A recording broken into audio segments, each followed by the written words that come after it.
Good evening. I'm Scott Lambert, Chairman of the Board. I'd like to call to order the July 9th, 2025 East Whiteland Township Board of Supervisors meeting. Please rise and lead the Pledge of Allegiance.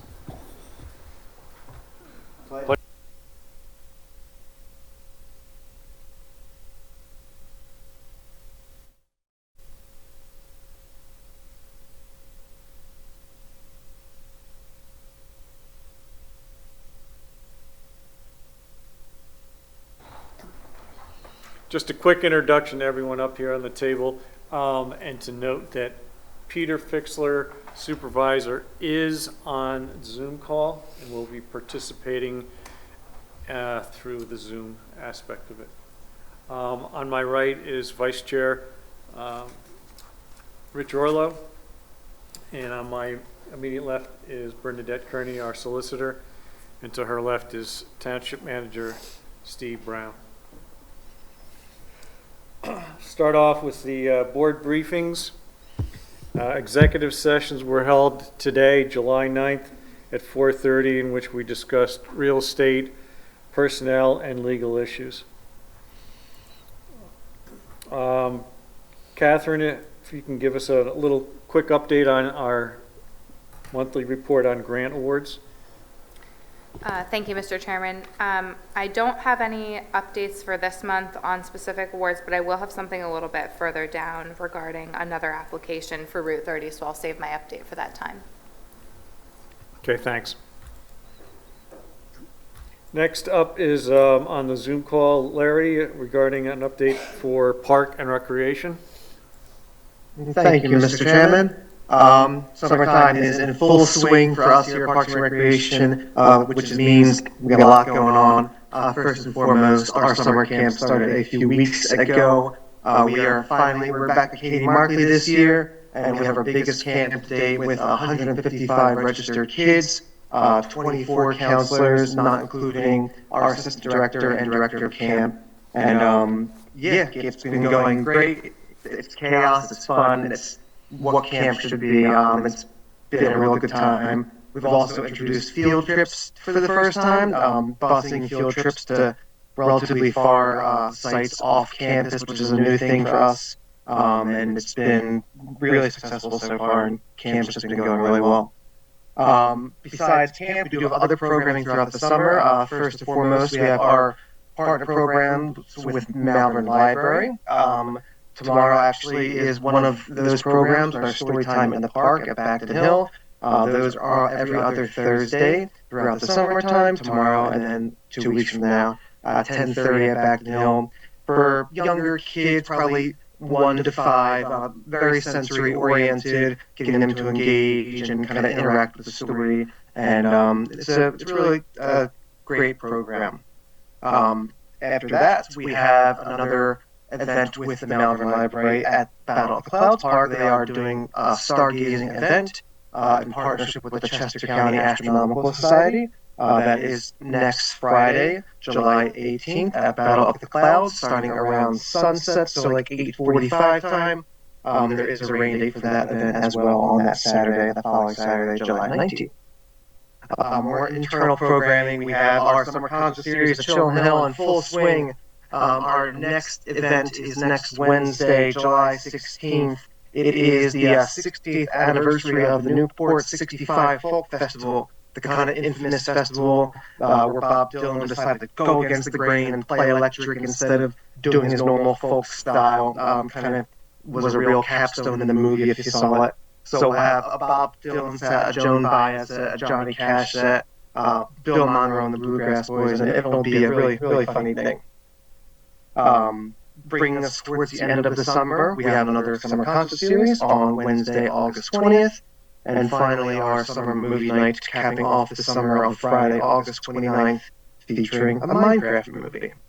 And kind of throughout all of that, we are bringing back our discount ticket program. So if you or anyone is interested in potentially some cheaper tickets for some attractions throughout the area, we do have discount tickets available here at the Township office that you can buy, and also online. You can print out at your own home for things such as Dutch Wonderland, Knoebels, Morris Pier, Six Flags, etc., etc. All that information is on our website, and if you have any other questions, don't hesitate to reach out to me.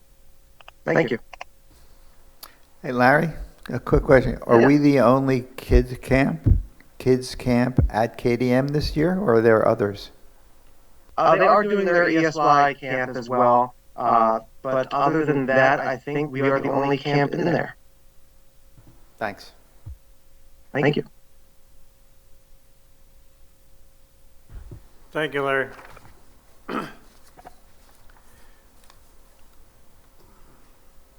Next up, if we can get a update on the survey results from our plastic bag ordinance, both Catherine and Pat will be joining us.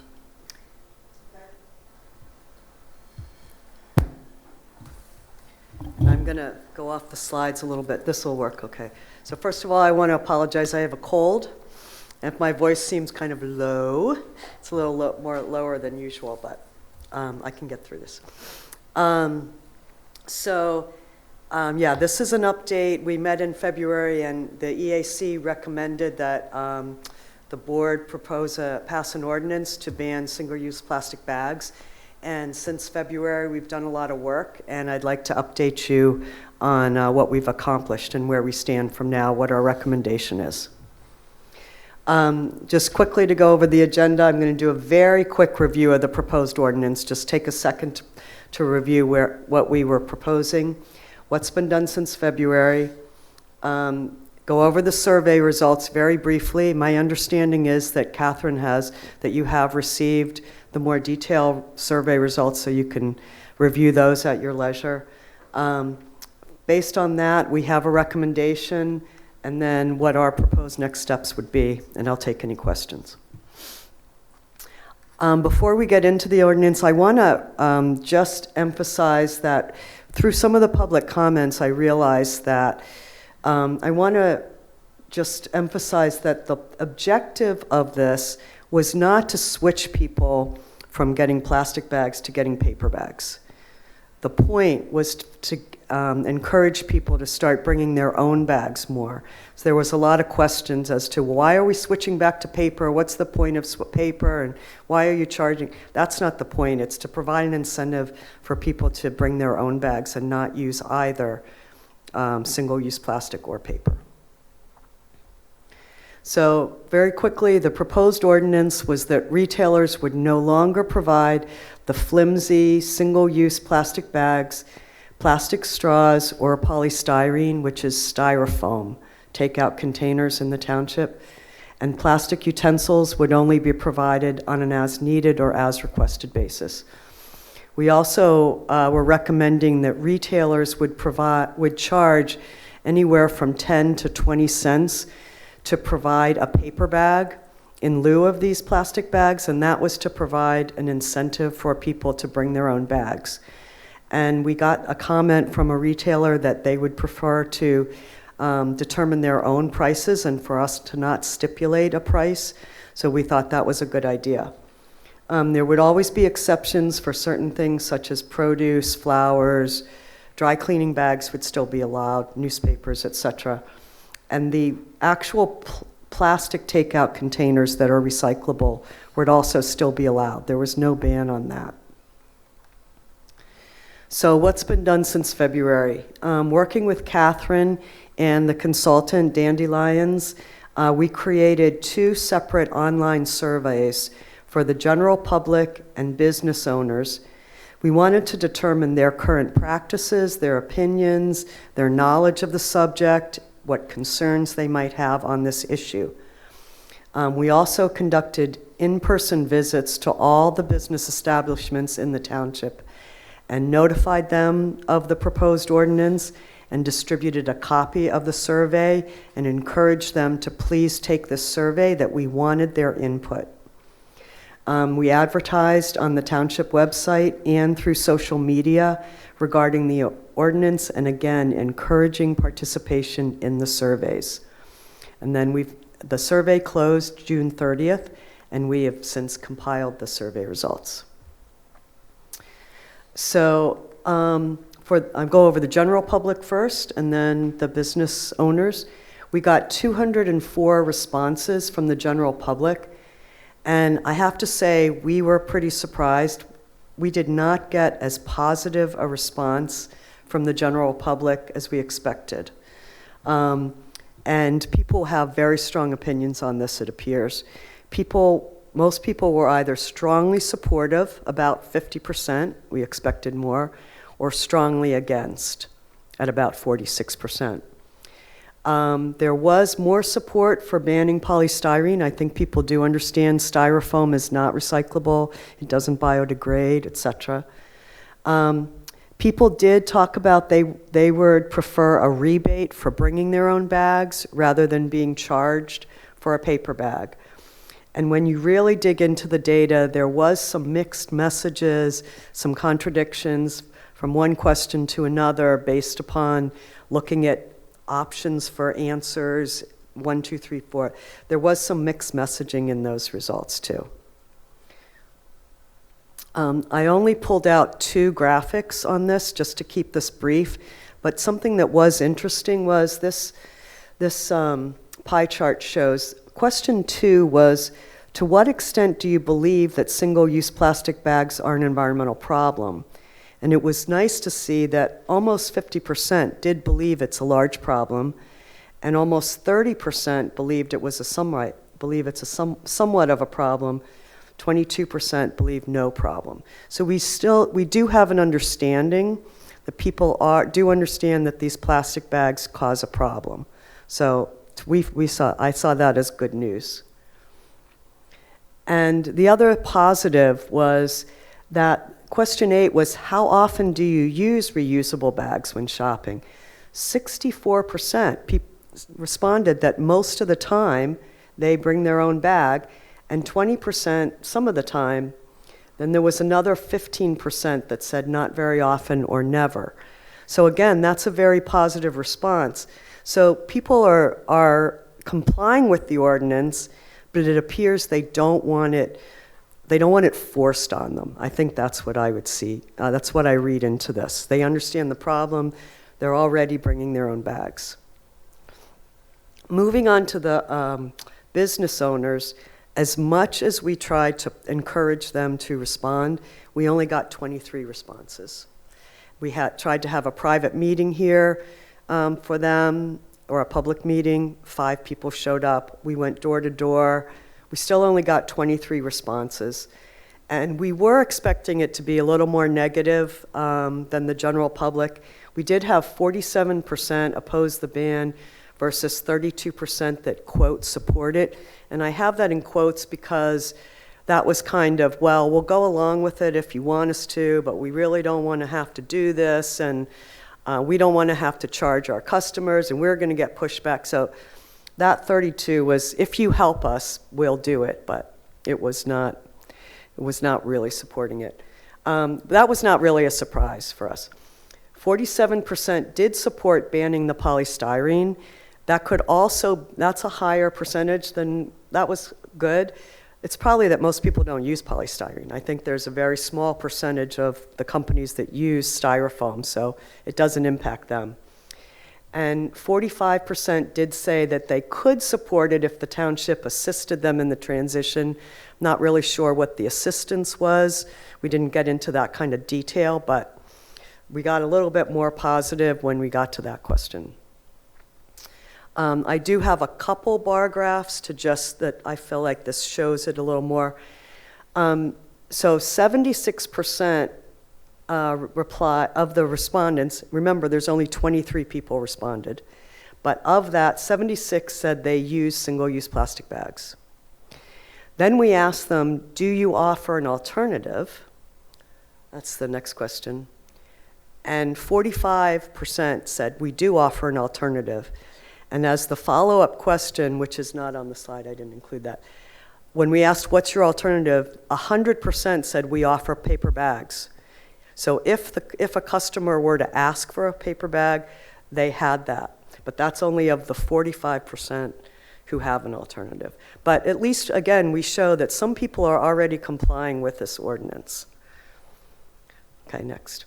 Now I have just a summary of the comments. We asked for comments. We got a wide range of comments, some very thoughtful, some little very interesting, and but a wide range. The most positive, supportive comments were regarding the fact that most other towns already do this, so it's not a big deal. By the way, I think I read that Malvern Borough just passed it. Starting July 15th, Malvern Borough is banning plastic bags, if I'm not mistaken. They've already been using their own reusable bags for years, and they understand that plastic bags contribute to environmental pollution. So those were the positive comments. The negative comments,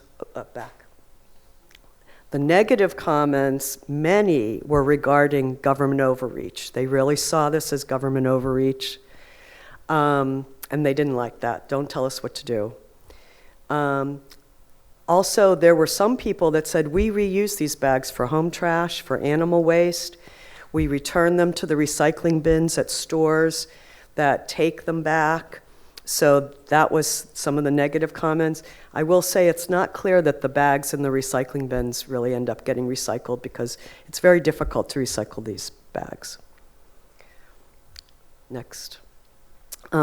Business owners were also concerned about the increase in cost of using more bags, paper bags, and what our hope is that over time, that number goes down because people get used to bringing reusable bags, and they're not supplying as many paper bags over time. So that cost will go down. Both groups, this was very interesting, both groups strongly supported more education regarding the impacts of plastics on the environment and public health. So that was also, we saw that as a positive. Both business owners and the general public wanted more education. And this was just a side note that we would have to deal with, is People's Pantry specifically reached out to us to tell us that they use donated single-use plastic bags, that people bring in their used bags, and they use those to distribute some of their items. They expressed concerns regarding losing access to these free bags. So that was an issue that we were having to figure out how to help them with.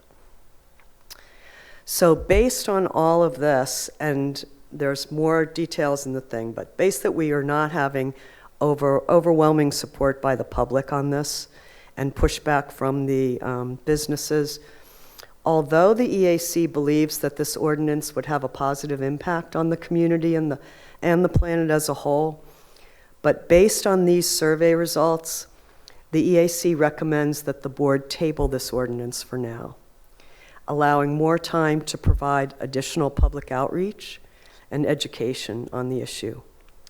It's our hope that in the near future, the ordinance can be revisited and hopefully passed. I do have things of just next steps. Number one is table the ordinance for now. Number two, the EAC is going to regroup to analyze the ways to increase knowledge and understanding of the issue by both the general public and the business owners. And the EAC will also work to better understand the concerns of both parties as well. I was really taken aback when I saw the survey results initially, because I've been bringing reusable bags for years, so I thought, why is this such a hard thing? So we need to better understand the concerns of both parties. And at some point in the future, the EAC may approach the board and again recommend the ordinance.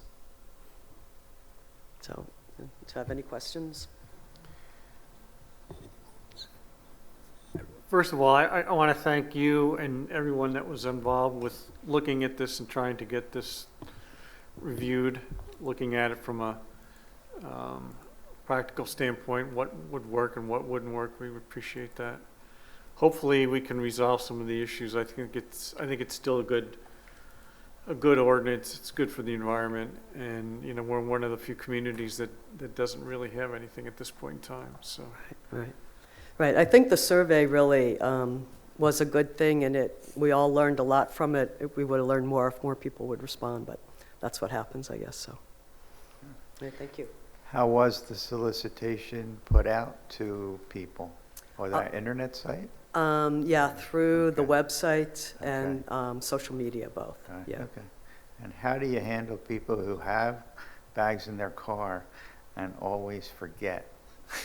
Somebody told me they do I that. don't know They anybody always that would forget. do that. Oh, Yes, no, I know, I'm kidding. put it in the front, put it on your front seat instead of your back seat. You're right, we're not under the seat, okay. Thank you. Okay. Maybe a GPS on it.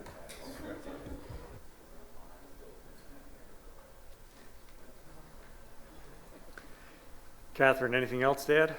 No. Okay. Next, Zach, if you can just give us a quick overview on the joint work session? Sure. So following a meeting at the end of March where the board and the planning commission met and discussed some initial ideas initially reviewed some of the transportation plans that have been ongoing for Route 30, some of the preliminary engineering and all the things that go into, I'll say, the transportation side of things. We also reviewed some of the land use components and had a discussion of potential ordinance changes, map changes and such that would allow some different types of uses and create some different, what we'll call character areas along the corridor. We'd like to reconvene one of these joint work sessions on the 12th of August. It's technically a public meeting. It's intended to be more of a workshop discussion, so it's not I guess what I would like to clarify is it's not intended to be a very forward-facing public open house where we'll be presenting, more so a discussion for the board and the planning commission to review some of the initial recommendations from staff and our consultant as to some changes that we could propose along the corridor.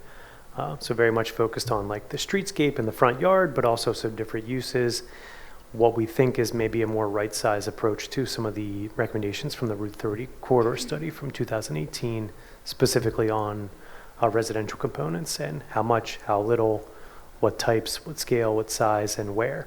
So definitely a scaled back version of some of the things that were envisioned in that plan. Will the recommendations be available somewhat before the meeting? Yeah, review? that's our intent. We're still Okay, pulling together thank some you. maps and some review materials, but that is our intent.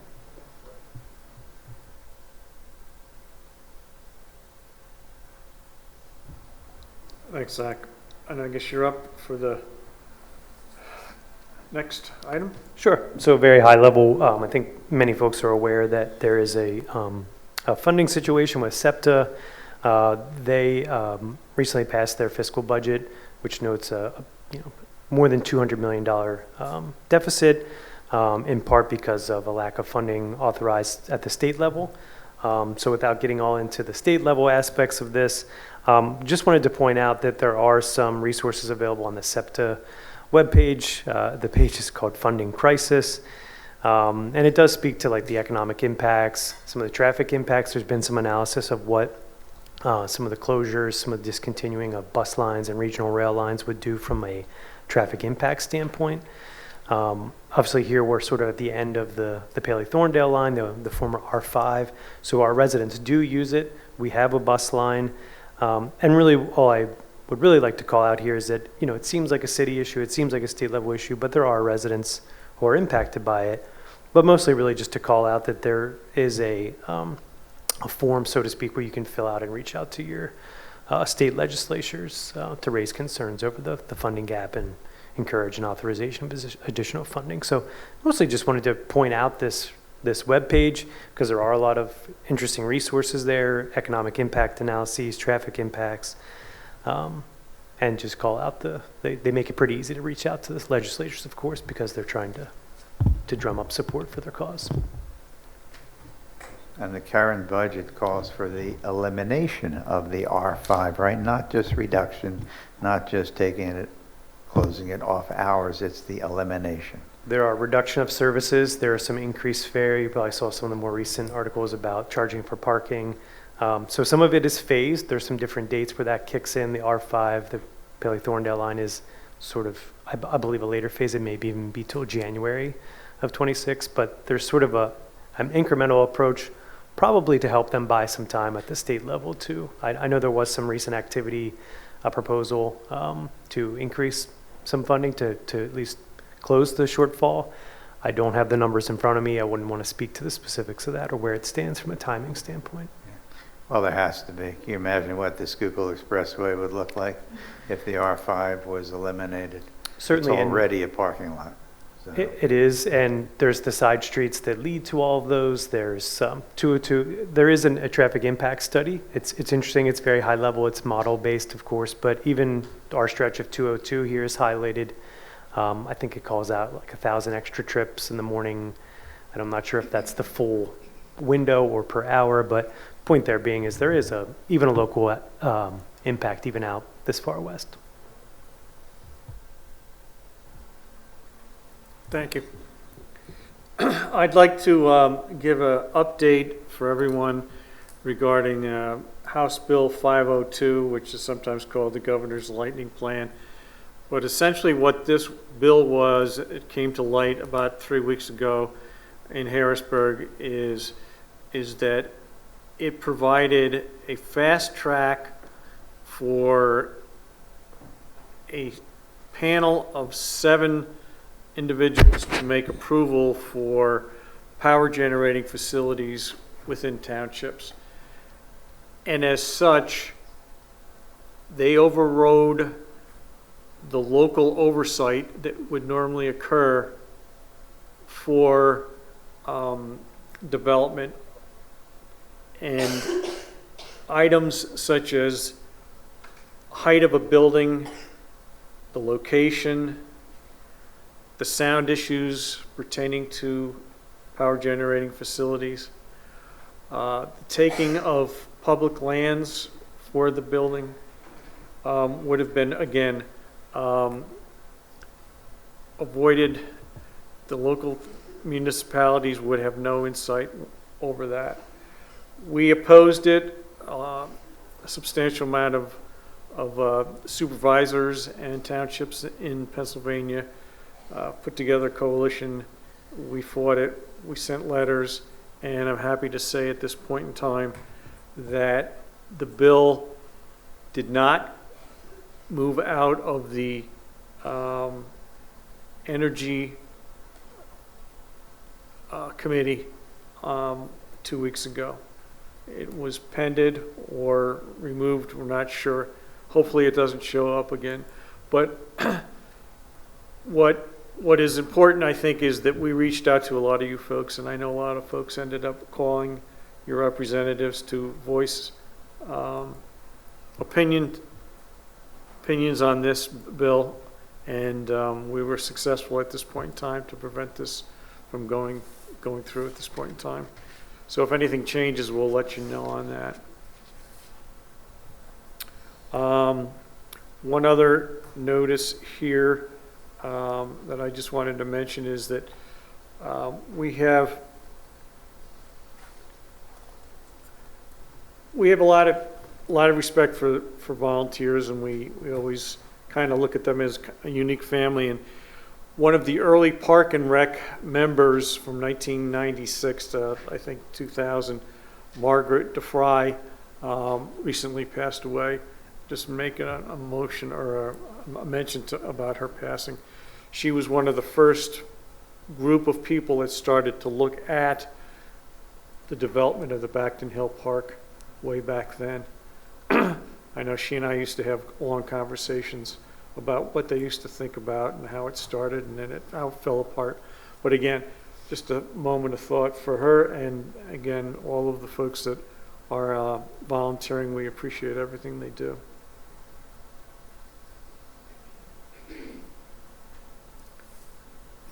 Moving on to board motions, Catherine. We've got 3A for you. Thank you, Mr. Chairman. I think we're bringing up an aerial here briefly, but I'll just introduce this. The township's been presented with an opportunity to potentially purchase these 2 parcels of land. They're just to familiarize everyone with them. That is 202, which is bisected by Swedesford Road. The Chick-fil-A is not far from there, which is a great landmark if you've ever been there. And so this matter will be sent to the Open Space Committee for consideration, because the Board of Supervisors is suggesting the township might consider purchase of this with open space funds. There's a new review process that we have since that committee has been formed that will score the property and make a recommendation to the Board of Supervisors. So that larger piece there is approximately 2.5 acres, and the one to the left of it is about a half an acre.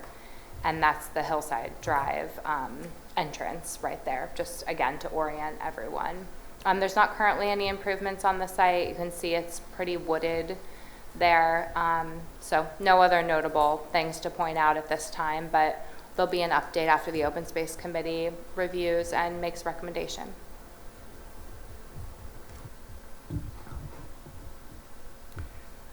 There was a proposal for some industrial type usage of that property, office space.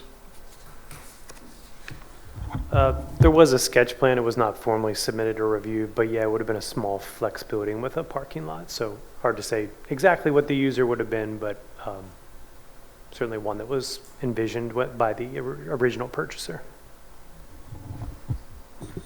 Okay. Sorry, and one other thing I should mention on this is that there is a motion that suggested to authorize the township manager to execute the agreement of sale if the board is so inclined. Okay. Want to make a motion? I'll make a motion to authorize the township manager to execute the agreement of sale for the old Sweet's Road properties, subject to the contingencies that are part of the agreement. I'll second that. All in favor, including Peter on the Zoom? Can you hear me? Yep. Aye. Aye. And it passes 3-0.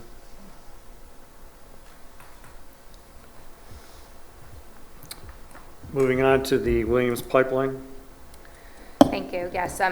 So the township was recently notified of a project that Transco or Williams Pipeline intends to do, and we have a map up here. It's pretty zoomed out, so I'll walk the audience through it.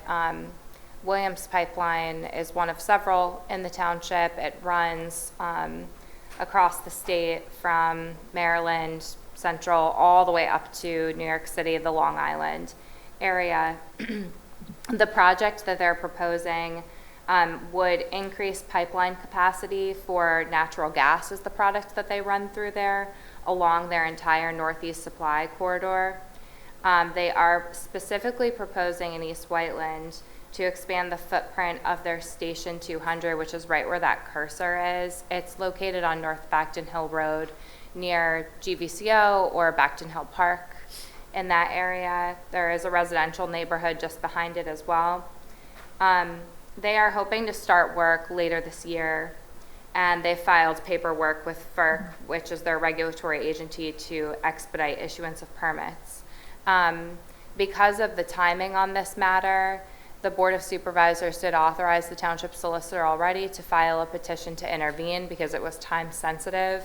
What that means is basically the township will have a seat at the table for these proceedings and can advocate on the township and residents' behalf as this proceeds through those legal proceedings, and advocate for things such as noise control, erosion and sedimentation controls. The road in that area is very limited, and there'll be a lot of truck traffic through there. So we'll be watching this very closely, but the motion that's before the board this evening is to ratify that action that's already been taken. Greg, can I put you on the spot 1 second?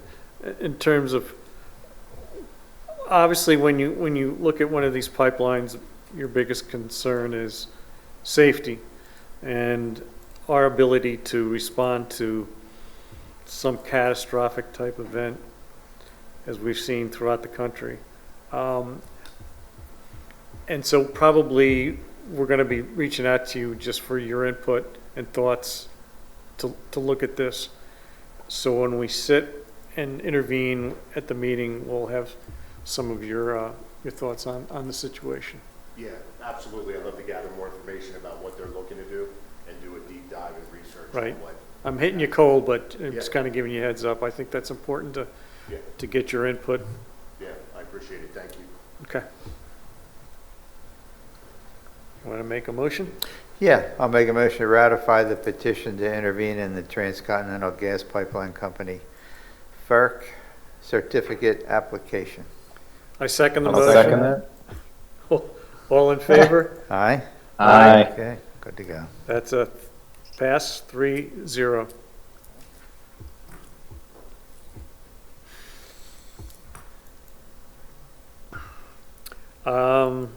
Steve, I guess you have. Yeah, this is a recommendation to appoint Jerry Corrigan to our pension and OPEB board. I don't know Jerry personally, and I've not met him, but I understand he has 20-plus years in the investment advisory business, specializing in advising institutional investors. And so he sounds like a perfect fit for our board that meets quarterly. Any public comments? Seeing none, make a motion? Yeah, I agree. I've reviewed his resume. He's very capable. Motion to approve Jerry Corrigan to the East Whiteland Pension Board for a term of 5 years. Second? I second it. I second. All in favor? Aye. Aye. I think it passes 3-0. Steve, you're up on the CCTCC delegate resolution. Yeah, every municipality and school district that have an earned income tax, which we do, also the local service tax, we need to have voting delegates. And the current delegates I'm our primary. Our secondary delegate is currently vacant, and Scott is our alternate delegate. And moving forward, I recommend that you keep me as the primary delegate. You appoint Dave Grady, our finance director, as our secondary delegate, and that Catherine Ricardo be appointed as the alternate delegate. It's fine with me. Yep, good choice. Make a motion to approve the Chester County Tax Collection Committee Delegate Resolution as mentioned. I second that. All in favor? Aye? Aye. Aye. And passes 3-0.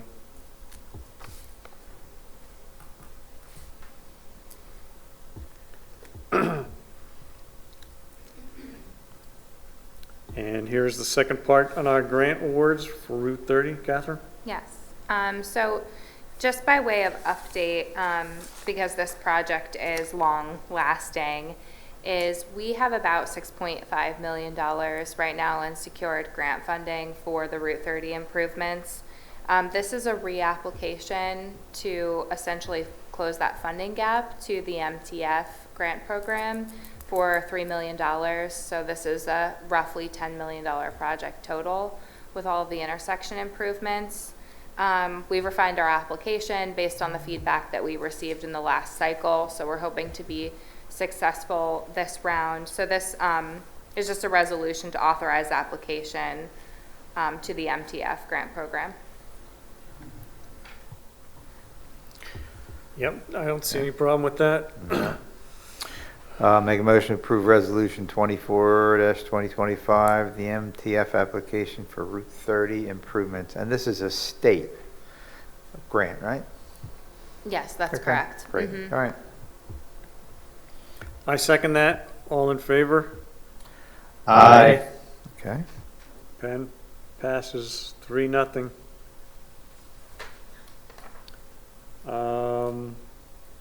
Larry, can you give us a recap on our other honorary park and rec person we're discussing tonight? Absolutely. So last month, we unfortunately lost former Parks and Recreation Chair Chuck Barbera, who was instrumental in his volunteer work in the community, specifically with seeing the construction of Backton Hill Park. Around the time of his passing, it was discussed about honoring him in some way at the park, and the idea was floated around about potentially naming a structure or a bench or something of that nature at Backton Hill.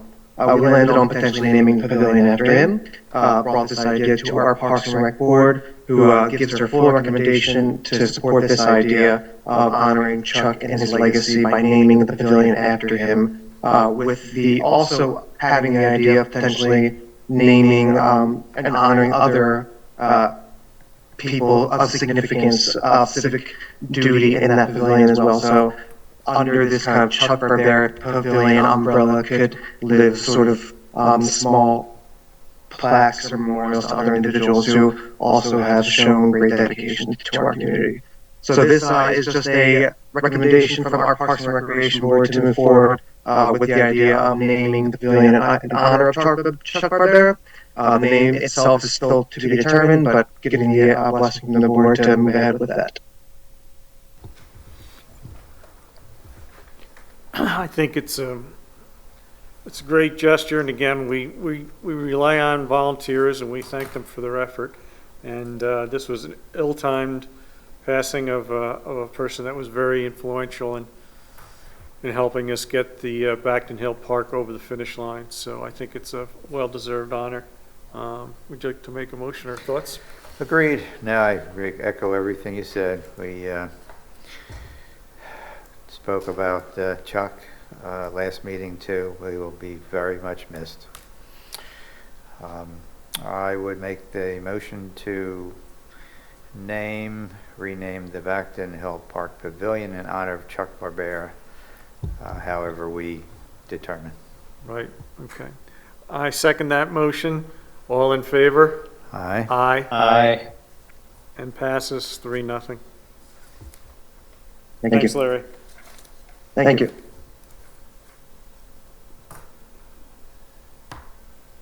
Catherine, we've got a motion to award. Yes, so just by way of background on this, so last year the Township and Board of Supervisors and staff worked on redesigning the Township logo, which is prominently displayed behind you. And this year, the efforts were turned toward inventorying all of our signage on Township-owned property in order to replace some signs that I'm sure the board and members of the public have noticed some of them are in very sad shape and in need of replacement. And I have to just say too, the bulk of that effort went to John Neal and the Public Works crew who had to painstakingly measure and inventory every single sign that the township owns, which was quite an endeavor. So, and they did a phenomenal job pulling together that information. So that's all been packaged up now, and we're ready to put out a request for proposals. It does include, the package does include optional LED signage at 2 locations. One would be here at the municipal complex, and one would be at Valley Creek Park, as the board we've discussed in the past. So that would be an optional component for either a static sign or for that LED signage. So hopefully we'll get proposals for both of those things in addition to just general directional signage. The signage package will be consistent with the color and logo that you see behind you. So there's the sense is that we should do it all at one time so that there's uniformity, which is something that we're lacking at this point in time across all of our parks and facilities. So we're hoping to do that through this endeavor. Can I ask one thing? When I originally proposed, like, we start changing the signs, I was originally thinking that we'd only kind of focus on major welcome to, but at this juncture, you guys decided to go ahead and hit every single sign that says East Whiteland. And how many signs are there then? There's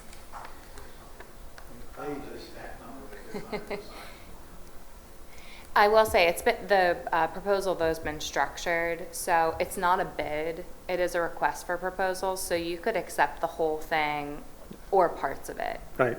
Yeah. So it's not a requirement. No, I got it. I think it would make sense to do every single one if we can do it. Be consistent across the board, but any other thoughts? Now, John, any guess as a range of what we might expect, or do we not yet at the moment even really know? That's why we're doing the RFP. We really Okay. don't know what it's going to be. Okay, all right, that's what I thought. Would you like to make a motion to advertise? I'll make a motion to authorize the advertisement for the township signing and rebranding request for proposal. I second that motion. All in favor? Aye. Aye. And passes 3-0. How long are you giving them to respond? Or you- It'll be, probably you'll see this in September. Okay, all right, okay.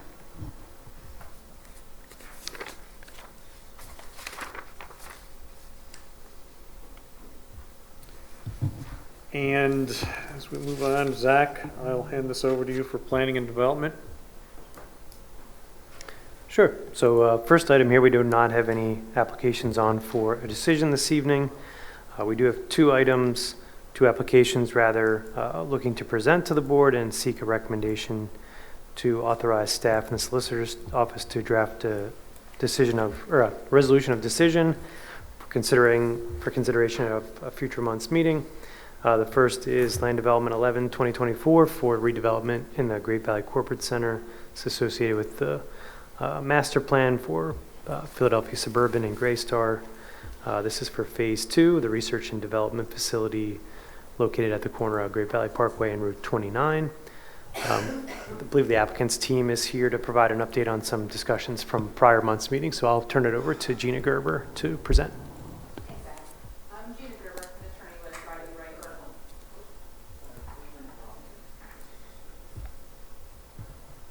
Thank you. Appreciate it. I'm Gina Gerber. I'm an attorney with Riley Riper. I'm here on behalf of the applicant this evening. I understand you've had the pleasure of speaking with Lou Colagreco at the prior meeting. He's kind of downloaded me on the discussion. I've had an opportunity to speak with the applicant as well as the applicant's consultants. We're joined this evening by Paul Leopard, who's the engineering team on this particular project, as well as Shelby Lynch from TPD as to the traffic engineering. I've reviewed the review letters. I believe you've discussed them previously. Most of these review letters have very little substantive comments left. Most of them are plan cleanup items, things that we don't have any problem complying with. One of the items that the Planning Commission was on board with, and we would ask the same of you all, that if you were inclined to approve this development plan, that it would be conditioned upon coming back at a later date with architectural renderings so that those could be appropriately reviewed. As you may have already discussed, this is a project that is being approved for development on spec. There is no specific user identified at this point in time. We anticipate it's going to be a research and development building with a parking garage, which is how it's been designed, how it was approved as part of the master plan for the Great Valley Corporate Center. But there is no end user, which means there is no architectural plan in place just yet. We have a general idea, kind of a concept of what we think might work, but nothing has been nailed down at this point in time. There are some topics that I believe you all raised at the last meeting with our consultants, one being the trail realignment and the tree preservation. I'm going to have Paul come up here and talk to you a little bit about what he's proposing based on the comments that you all provided, as well as the site visit that happened in June. I think he's got a pretty good proposal put together as to how this trail can be combined, realigned, and save a number of trees, but I'm going to give him the privilege of walking through that this evening, and I think Zach has a plan as to that effect that we can follow along.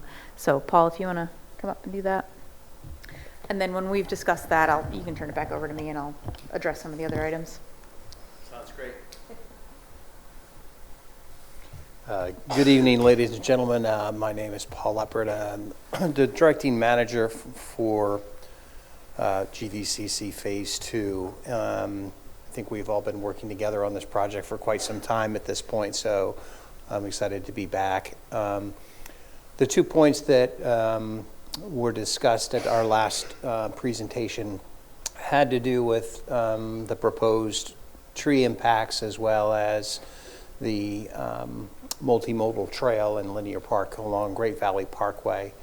And we agreed that we would get together with staff and Mr. Lambert on site in order to review the trail plan, the programming, some of the site constraints, and to really explore opportunities where we might be able to preserve additional trees.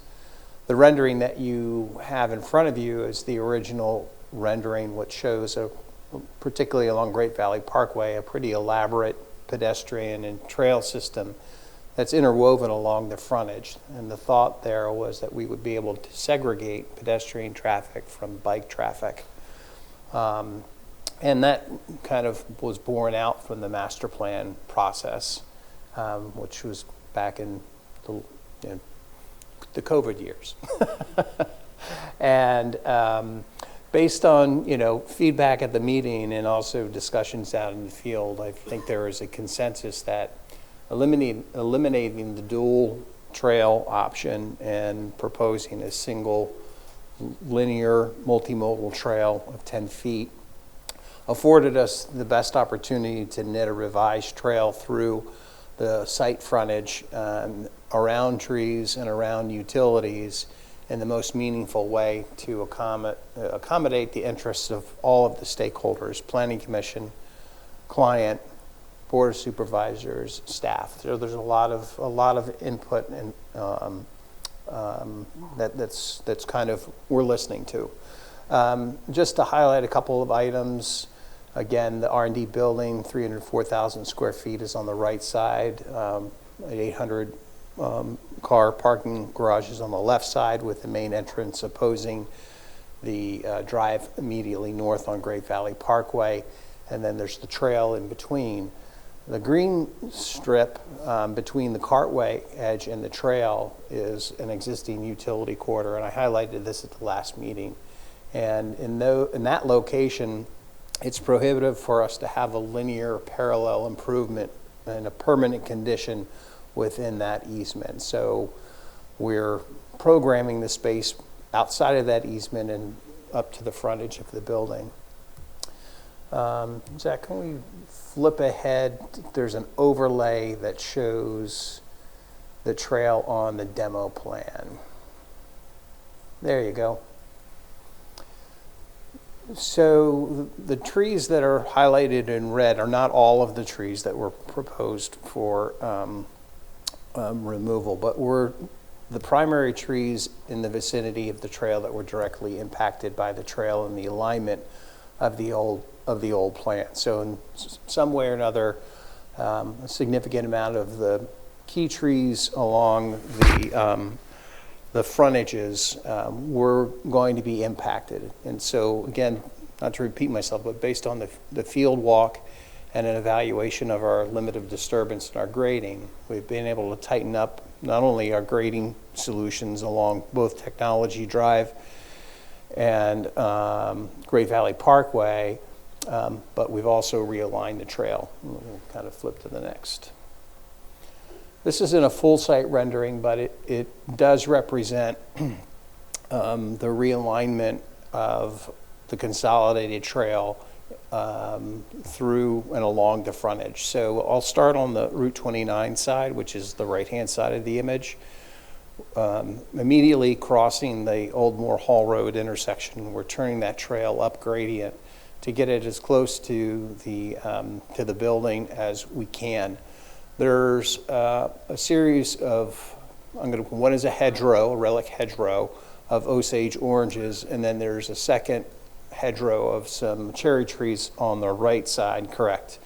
Those trees were proposed to be removed either entirely or in part because of condition and or impact associated with the trail. And by relocating the trail northbound or westbound as close to the building as we can, we're able to save a majority of those trees. We did consult with our arborist, John Hosbach, who's made recommendations on some maintenance activities specifically related to the Osage orange thicket, so that they can be cleaned out relative to deadwood, potentially pruned back a little bit. they're noted in his report as in fair condition, and given their age, I hope to look that good. So we'll be able to preserve that stand. Another area of interest for those who are familiar with the site in the existing condition, there's a signage or a gateway wall at the intersection of Great Valley Parkway and 29 nearby our entrance plaza. And there are at least 4 significant London plane trees that both Mr. Orlow and Mr. Lambert mentioned during the last meeting as being trees of interest. And so we have been able to, again, realign the trail to push it down the hill a little bit so that we can get some retaining walls in and maintain the existing topographic condition in the vicinity of the tree in the root zone. So we're confident that we will be able to preserve those trees and protect those trees during construction. And again, they're notable trees in terms of their size and their presence. And so I'm glad that we were able to work to preserve them. Working along the So Paul, yeah. Paul, right there at that corner, if I recall, there were 3 and one's being saved, or was it there are 4. 4? Well, I think there were 5. 4 of them are being preserved. One of them falls within the building footprint. Okay. So that Again, there is as I'm looking at the picture, I just... there is an impact, Right, but okay, right. it's, So the one it's tree is significantly going. less than what was Right, originally right. envisioned. Okay. Similarly, directly along the cartway, there's a stand of dogwoods. There are the 3 little trees plus, I believe it's another London plane tree that are all going to be preserved directly along the frontage on the west side of the bus stop. We're going to put in a hip wall in order to, again, preserve the grade conditions there around the root zone and minimize impact. And as we move to the west, particularly past the building, we've, again, tried to knit the trail away from the trees as far as we can, as close to the easement as practical, so that we can provide for a safe crossing at the driveway, number 1, avoid impacts to the utilities, and preserve as many of the larger plane trees there. Again, there is an impact to 3 or 4 plane trees, but we are holding on to 2, at least on the east side, which again is a notable improvement over what we thought the impact would be previously, which was a majority of those trees. And working to the west, since the parking garage is a little bit inbound of the site, we've got more frontage flexibility to route the trail further in the site away from the utilities. And it really has given us the opportunity to, again, there's some substantive London plane trees along Great Valley Parkway that we are confident that we'll be able to preserve. There is some impact, but not as significant as we initially thought. Same holds true. There are, again, London plane trees on the Great Valley Parkway side on the west. We had a rather aggressive grading plan. We've modified the grading along in order to accommodate the sidewalk construction with only having minimal impact to the trees that are adjacent to the sidewalk, and we're confident that we'll be able to save the trees that were originally thought to need to be removed. So there's one last or a couple other trees further down on the south side of the entrance, the rear entrance to the parking lot. You can kind of see the one. There are oak trees. Those oak trees, 2 of the 3 are being preserved.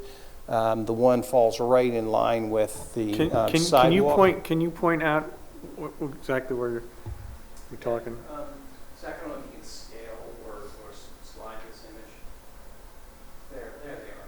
Got it. So one of them falls right within limit of the sidewalk, and so the impact was unavoidable.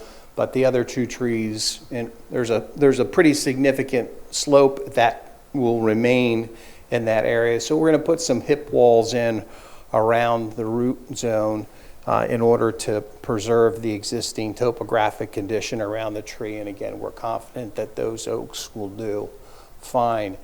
And then the last one, I think, is the most notable tree on site.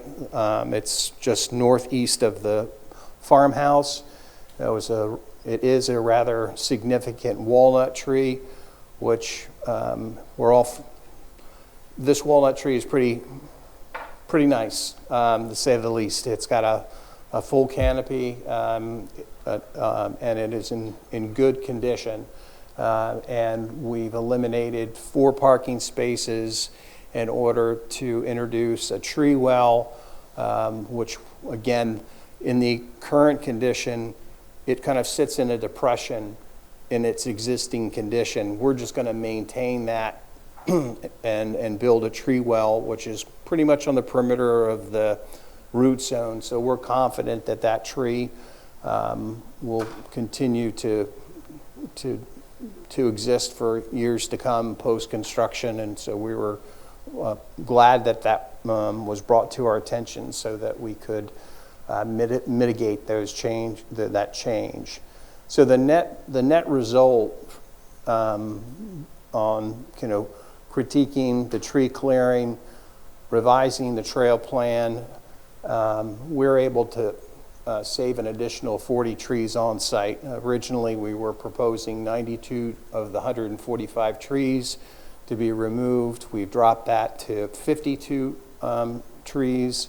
So our total tree clearing is around 36% versus around 65%. So it's a notable difference. I will say, about half of those trees are in that hedgerow along 29, and the others are kind of scattered throughout. But nonetheless, it's a 40 tree impact to the positive, and we're glad that we went through the exercise with staff in the township in order to assess the grading solution and the trail in order to come up with a plan that's both meets the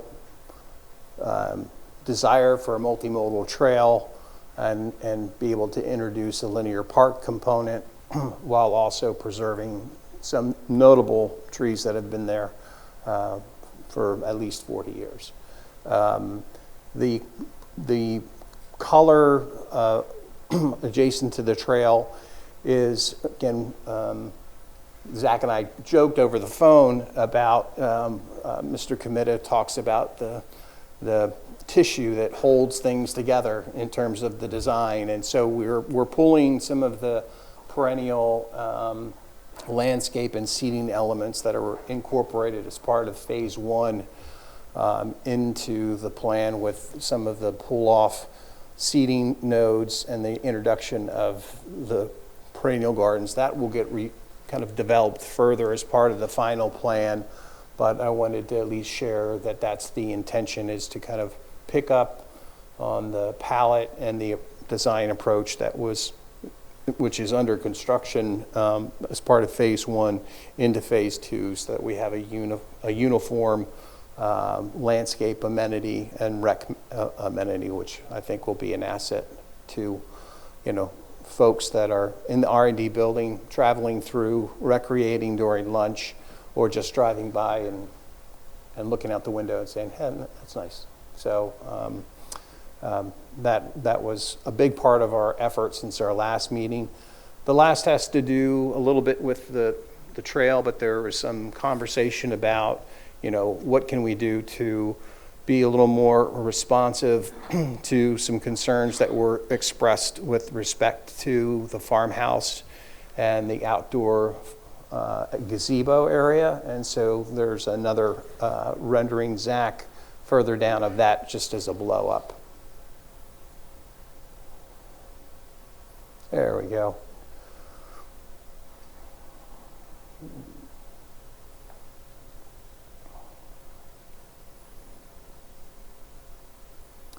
And so off to the left is that large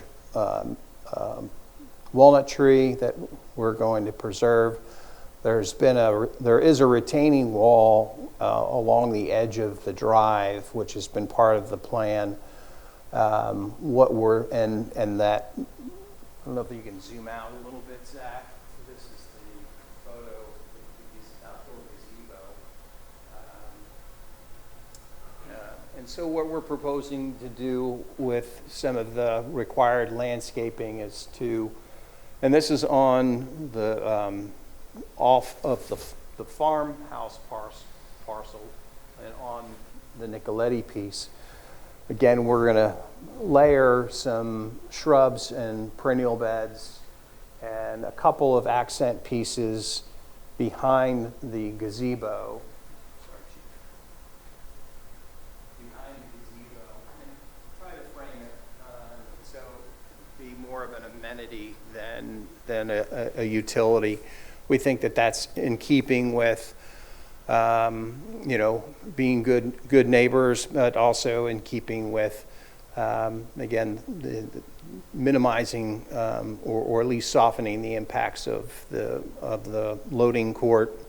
And then we'll establish a little bit more of a foundation planning scheme along that rear facade, again, to just provide some additional landscape in the area. We stayed away from bringing that landscape closer to the drive for two reasons. One, the preference of the Historical Commission was to leave as much of an open corridor from 29 to the farmhouse as possible. So we wanted to be responsive to that, but we also have a stormwater facility under that loading court, which would prohibit large plantings in that footprint. So again, we've tried to soften that. And then the rain garden, just so you know, it's not detailed, but it's detailed on the land development plan, is an extensive mix of perennials and grasses.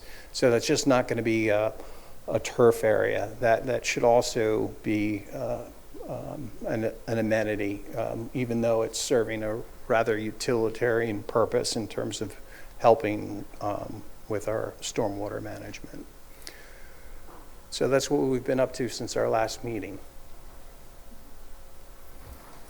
Again, This is Peter Fixler here. It's a good segue to address one of the other concerns is the Historical Commission's concerns with the project and where we are with that. It never seemed to have been revisited, I'm sorry. Certainly. Thank you, Mr. Fixler, for that transition. We are planning on attending the next Historic Commission meeting, which is next Wednesday. We've spoken with our client about that. I agree there are some open items that we need to discuss with the Historic Commission. I don't think we're probably going to have all of the materials they were hoping for be submitted, just because of the stage of this development and the fact that we don't have the architecturals nailed down. But there are items we can discuss and items that we can, I think, resolve with the Historic Commission. So our intention is to go next week to have revisit our conversation with them. I think that's a good move, because I think we just had some concern to keep the process consistent in our land development, and we needed to have it looked at one more time by historical. So we welcome that. Yes. And it looks like that is the one area that that remains open. What's that? I'm sorry. It looks like that is the one area that's just still open. It is still open. It is still open. But we had to refresh our recollection this week as well, is that this is something that the Historic Commission reviewed as part of the master plan. The building, as you see it now, and the parking garage is virtually identical to what's shown on the master plan. And the Historic Commission did, as did you, all review that at that time to make sure that there weren't any major issues or concerns, and did a conditional recommendation at that time. So, and we're certainly willing to go back and talk with them, but I just want to make sure we're all on the same page, that this isn't the first time the Historic Commission has been presented with the idea of a 4-story R&D building and attendant parking garage on this site. in relation to the historic resource that's there. No, I was at that Donnybrook meeting not too long ago, so hopefully things can get resolved next Wednesday. Yep. Paul, can I just, and then Rich has got a question, just a real quick question. We had talked about maybe being able to, I just want to confirm, tag the trees that are going to be saved so that there's no confusion when and if there's construction going forward, that we don't have the oops scenario with the trees taken out. We can certainly make a point to do that. Now, we did go out and on the root buttresses for the trees that are going to be removed, we marked all of those trees with a pink ribbon and a nail down on a root buttress. So if you were to walk along the trail, you would be able to see those markers, and they would be the trees that would go. Okay. Yes. But I don't disagree with you. As part of construction, there is tree protection fencing that has to go, that needs to be installed. Those details will be updated as part of the final plan, and we'll make certain that those safeguards are in place before dirt starts to move. Okay, thank you. And I'm sorry. That's all right. No, go- Again, I appreciated you coming out and us, Catherine and Zach and I went out on a very hot, warm day and did all the walking, and appreciated you taking the time and looking at it and working through things to save those 40 trees. You know, they're pretty good sized ones, Mm-hmm. and they really have an impact as far as I think the ambiance of that corporate center. So I think they're assets from a lot of standpoints. Don't disagree. Timeline on this, that was my only question. Thank you, the trees, you did a lot of great work on that. That's usually a very sensitive issue. So timeline is, I think they would be requesting a authorization to prepare the resolution to be considered in August. We have an extension until that August date, I believe, so it would carry us just to that meeting. The Historic Commission meeting's next week. They may or may not agree with what they've come back with. I think it does, what they've attempted to do is provide some insulation, some buffering, I think is part of it. Some of those concerns from the Historic Commission were more about the location of that and relocating it. So some things they may not agree entirely on. In that case, I think what would come out of that is a recommendation from the Historic Commission for the board to then decide. That's generally how their process is set up through their review that's outlined in the zoning code. Right. They get sort of 2 cracks at it, and then they make a recommendation to the board. Right, so we would require the Historic Commission for a recommendation from their next meeting, Yeah, whether they that's like what it or not. Gina and I talked earlier that, you know, sometimes, not to say they don't know their process, but sometimes it can be a pretty back and forth process. There's times where it's best to kind of just come back a couple times, and if they're open to it and the applicant's open to it, you know, it seems to work itself out. Sure. In this case, if there's a disagreement, I think they do just need to be asked to make a recommendation Right. based on where the applicant is with what they're willing to do and not do. So with the request on the agenda to authorize a resolution, we don't know yet what the historic recommendation is going to be. Is one of the options to authorize a resolution, but not, it certainly would not be in final form until we could actually look at the recommendation and decide what part or parts of the recommendation that for us to incorporate ultimately in the resolution, right? Yeah, that's a good point. And some of this, you know, I know the applicant is eager to get out to market and begin, you know, advertising the site and find a tenant, which, you know, I think we understand that need. It does kind of funnel things into the August meeting a bit. Obviously, the board will want to know where the Historic Commission stands and not take that recommendation too lightly. There's probably some other conditions that would need to be drafted coming out of that. So I guess all that to say, we could begin drafting something. it may or may not be in a position for the board to act in August, in which case we would need an extension. One thing I would maybe add, there's been some changes to the plan for the better. It sounds like the board is appreciative of the adjustments. Some of this I do think, there's not a lot of comments in the review letters. They're relatively clean, as the applicant team outlined. Some of the adjustments probably should be reviewed. For example, the trail adjustment, while I think an improvement, should probably be reviewed by Bowman.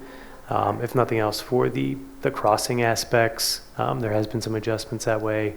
Previously, there was some grading and utility conflicts identified with the trail. So I do think maybe it's not a full resubmission. I understand that's very costly and time consuming, but I just wanted to kind of piggyback on what they said. There may be some need to review certain aspects of this to make sure that everything is kind of fall into place, and that, when we're building conditions and referencing plan sheets and review letters and things like that, we're not basing it on like a plan set that's a couple months old at this point.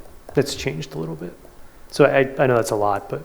Yeah, so Bill, if we were to authorize the start of a resolution there at the moment with the re-review of some plans and the recommendation, we couldn't be certain that action could be taken in August, but depending on the review, somewhat possible. Is that fair to say? If that's okay with Can I interject something? Sure. Yes. Correct me if I'm wrong, but hasn't the applicant been given ample opportunity to go back in front of the historical commission ahead of this meeting to kind of get these things resolved? Zach? Sure, and I may kick that over to the applicant's attorney. Certainly the planning or the historic commission, I want to say, don't hold me to the dates. They looked at it in February or March. There was some coordination, I believe, with the applicant's team and their historic resource consultant. Maybe some confusion as to whether or not they could fully update the impact study that the historic commission requested based on the lack of architecture. Certainly, I think there are known impacts. It's an improvement over what was previously demolishing the building, so I think the commission appreciates that. But I think that was part of it. There was some coordination back and forth. But the applicant team has been invited back before the commission. But I mean, I can certainly, I don't want to speak for Gina, but there has been a few meetings that they could have attended while some of this other stuff was, I suppose, resolved as well. The issue was that there were items that they were asking that we address that we weren't in a position to address just yet. So it was more of a timing issue. As a lack of willingness, it was really more of a timing and having things align, having plans to a certain state, having revised landscaping to address their issues, that type of thing. So. I guess this more sensitive part about authorizing anything, because it's not just a preliminary plan, it's a preliminary final. Understood. It's better to get it done once and right, I guess. Understood. So. I don't want to put you on the spot, Gina, too much here, but if that's the case, I mean, even just knowing that your client is willing to maybe extend into September pending resolution of some of those items, is that something you could speak to tonight? I don't have the client with me this evening to grant that authorization. I can tell you I will let you know tomorrow. Sure. But unfortunately, that's not going to do you all very much good this evening. I can tell you this client has been extremely accommodating with this application. There's been a lot of back and forth. We appreciate the feedback. This client has been very receptive to responding to that feedback that we've gotten from the township and the township's consultants. He and his team have been infinitely reasonable with regard to this application. So I have reason to believe that he probably would grant that extension, but I don't have the authority to opine yay or nay tonight.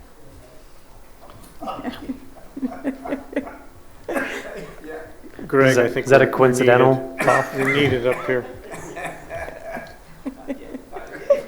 Live from East Whiteland Township, CPR and Greg Lewis.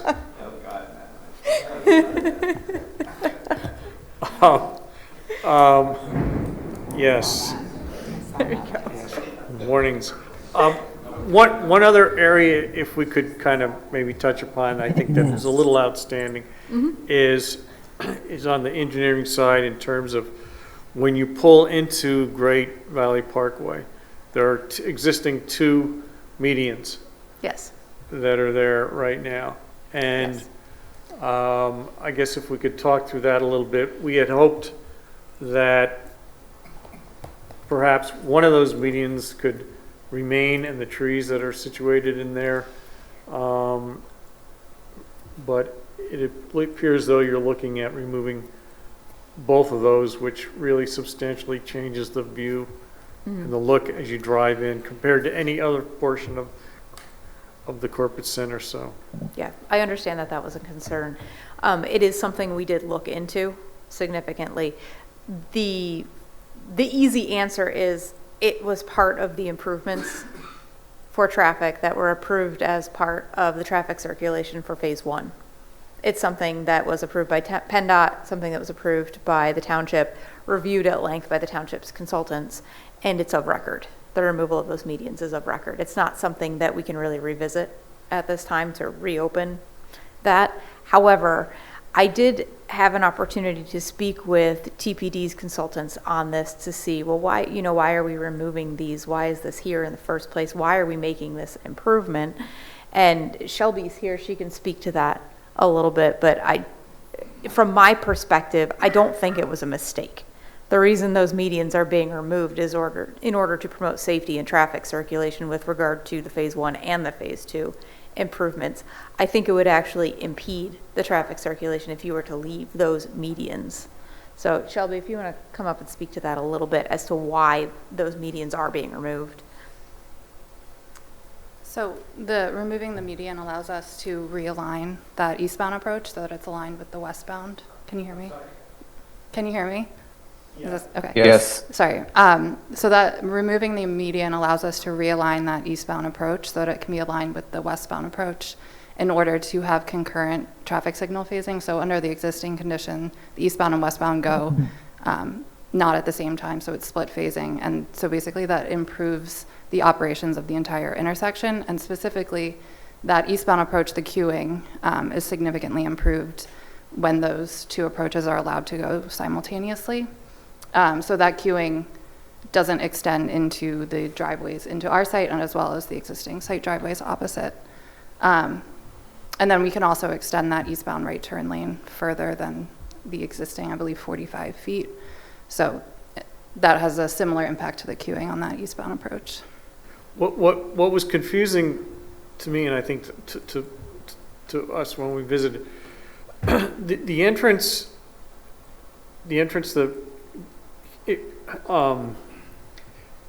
is right underneath the parkway, the word parkway. Mm-hmm.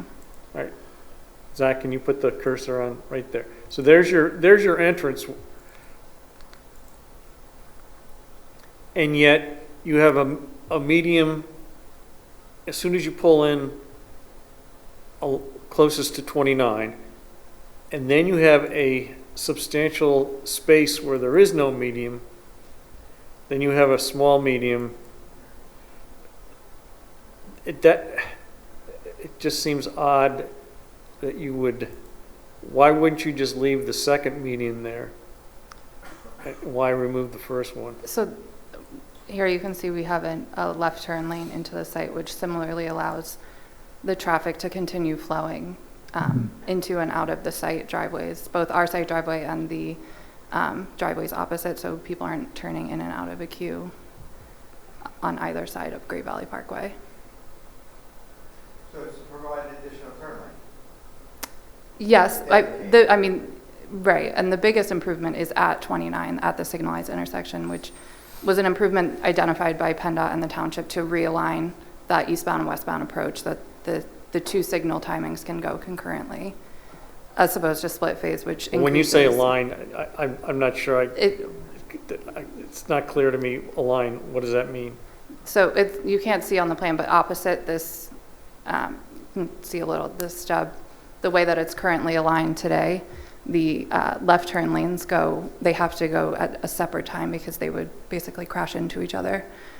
So moving this the left turn lane that exists today, the eastbound left turn lane into where the median exists today, allows the left turns to go simultaneously so that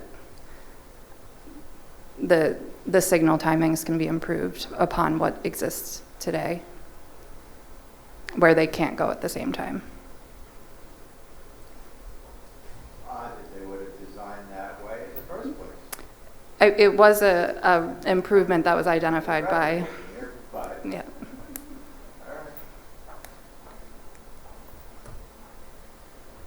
I think it's unfortunate the trees need to come down, but I think it will be a great improvement to the corporate center, that Great Valley Parkway corporate center. I mean, it's bittersweet kind of. It'll make an improvement, but it'll unfortunately cut down some trees and aesthetic value coming in there.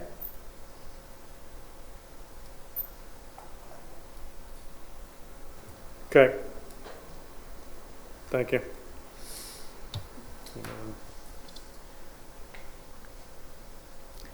So we do have 7 waivers. I'm sure you've all have reviewed those. So if you would like us to go through them, we can. If you don't have any other questions, we'll get out of your hair tonight. But Yeah, I don't have any questions about the waivers. One of the waivers was reduced by saving more trees anyway. significantly, yeah. So, Unfortunately, we weren't able to get rid of it. That but was a nice plus, yeah. Agreed. Yeah, I'm okay without Okay. any need to go through the waivers. So I guess the big Agreed. thing is really as far as with the pending changes and getting the extension, it would seem as though then we'll pen this until next month with an extension. Further, right now we have an extension. you're putting me on the spot, and I don't have an answer for you. I'm sorry. I guess if the applicant. I do understand the ask. I certainly understand the justification for the ask.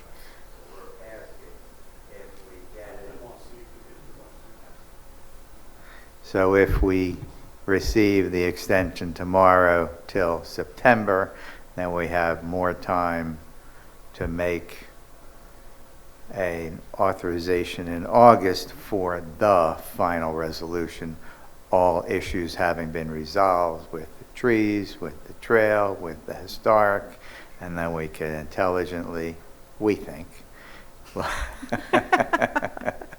In the past, you've done so. All right, we'll go with that. This is being recorded, you know.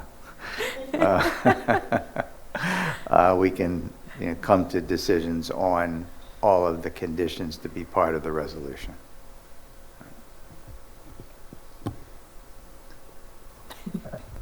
I think the That's recommendations of the historical commission kind of go hand in hand with the business at 29 doing well. I hate to see this development hamstring that business severely, and that's kind of where I am with the recommendation of the historical commission, hoping what comes out of it it'll give some good guidance how to benefit the business currently at the old Fox Barn. Understood. And I, from what I understand, there is now a fence up there that is providing some screening. Whether I did not know that. Well, it's not exactly on their property, but for now it's up. It's providing a bit of screening. I think what the fence is doing, I think we probably can more effectively accomplish with the landscaping plan to create that visual buffer between the two properties and to be able to keep their view shed there that they want for their events. I think that both of these can live in harmony, assuming the correct vegetation is put in. That sounds great. agree. So, Let me ask this, maybe just for discussion. Since I don't have the authority tonight to grant the extension, is it feasible for the board to authorize the preparation of the decision conditional upon applicant providing a response as to whether they will grant a continued extension, knowing that it's the board's preference to issue a decision in September.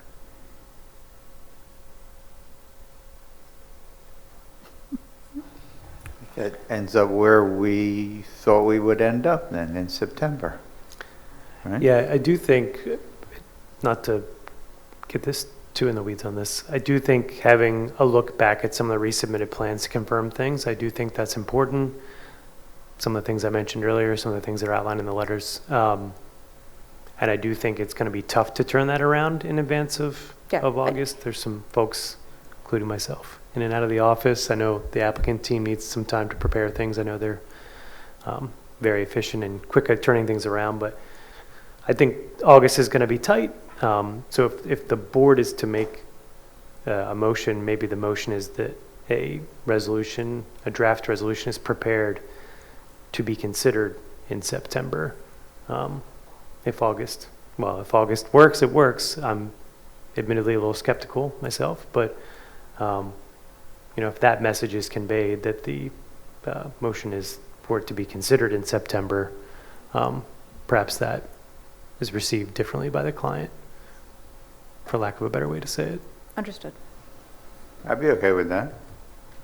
We can certainly begin preparing it. There's going to be some conditions that will require some tinkering, some things like further architecture on the building, things that we're well aware of, but things that do need some additional attention to really even refine what that language would look like. And we can reassess in a couple weeks where we are with everything. And we can talk to Zach about, whether you all would like to see us again in August before, the decision is rendered, if there's anything that requires further discussion, or if this is really just administrative review type things. So. I think that's a plan. Okay. Great. Thank you. Appreciate your time tonight.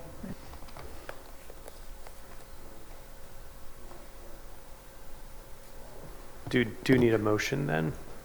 We can make sure it's clear in the minutes. I know it's been a little meandering, but it would be a motion to prepare a resolution for consideration in August and/or September, I suppose would be the motion. Motion to begin to prepare a resolution for consideration at the moment, no later than September. Right? That puts both sides on kind of a timeline to react as quickly as each can, right? I think so, yes. All right. I second that motion. All in favor? Aye. Aye. Okay. And passes.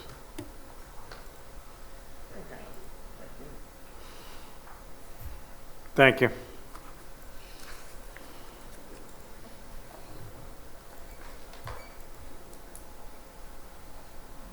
All right, Zach, you're still on in the batter's box. Thank you, Scott. Next item here similarly is a request to authorize the solicitor to draft a resolution of decision. This is Land Development 13, 2024 for the Prospect Avenue Road decision. This was discussed a number of months ago where the applicant's attorney presented sort of a unique situation relative to some existing roadways and some proposed road extensions in the area of Prospect Avenue. I'll turn it over to Rick Stratton from Chester Valley Engineers to kind of walk through the plans, some of the status of the reviews, and some things that I think he'd like to discuss with the board. Thank you, Zach. Good evening. Rick Stratton with Chester Valley Engineers. I prepared the plan that's subject to this application on behalf of My Great Valley Ventures, LLC. We were here. We were actually at the Planning Commission in January, and then we were last here April 15th. And then we came to the Planning Commission earlier this month and received a recommendation for preliminary final approval of the land development plan. So a little bit of background for those who don't have that yet. This property or properties are there's 3 vacant parcels at the end of Prospect Ave. There's Prospect Ave itself, which starts on Plainbrook Road and then continues west. There's a bit of an S-curve in the roadway, and then it ends at a paper road cul-de-sac, I'll call it, at the far western side of the site. The boundaries of Prospect Ave, shown here, from Plainbrook to the dead end, is a privately owned parcel of land by our clients. However, it's viewed and conceived as a public roadway from Plainbrook Road to where it intersects and then turns southward to go to Lancaster Ave. It's a paved road. There are utilities in it. We understand the township plows it. There's street signs, and there are several homes that use it to access their properties. When we were here in April, we presented an option to dedicate a portion of Prospect Ave to the township, and that portion would be from Plainbrook Road to the end of the S-curve. And this plan proposes to dedicate that portion to the township, whereas the rest of Prospect Ave would be a proposed private street. And so, yeah, this plan very, very nicely delineates these portions that I'm speaking about. So the red portion is what we would be dedicating to the township. The yellow portion would be a private street that would continue to be owned and maintained by my Great Valley Ventures LLC. There is no proposed improvements on the blue section, the vacant lots at this time. This plan only proposes to extend the private road and extend public utilities with the idea that they would serve the future lots to be built here.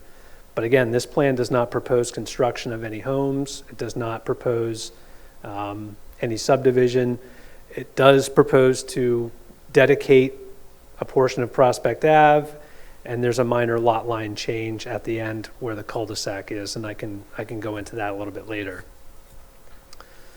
So the plan has been revised a couple of times. We have received some review comments from your consultants. We received a review letter from Aero Consulting. We received a review letter from your traffic engineer, Bowman, and we received a review letter from the fire marshal. And very late, we did actually receive a letter from Land Concepts. So I won't go over all of the comments. We don't have an issue with all the comments. We will comply. There's a couple of that I'd like to discuss, just to kind of give you some background of where we're at and where we're headed. So one comment on the Aero letter that I just wanted to discuss was comment number 26. It talks about an existing sign. It says the existing sign is not shown on the plans. This sign is actually a sign for the side temple, and it's all the way down at the Plainbrook Road area. We can show the sign on the plan, but the fact is that the side temple's plan really kind of cleans that intersection and that whole area up. So we're not proposing to do anything with the sign. The side temple's approved land development plans will take care of that, but we'll show the sign on the plan. So I just wanted to address that.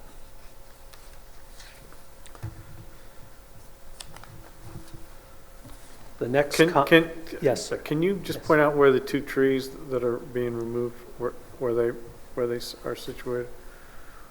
The trees that are being removed. So this plan shows 3 trees within the Prospect Ave parcel that will be removed in order to construct this road. Those trees were surveyed, identified, and they must come down in order to build the road and the turnaround that the fire marshal needs to turn his fire truck around safely. Right. I read in the review there were 2, but I'm seeing 3 X's on this one. There's 3. There's 3? Yeah, the 3 X's are correct. There's 3 existing trees here over 6 inches in caliper that do need to be removed.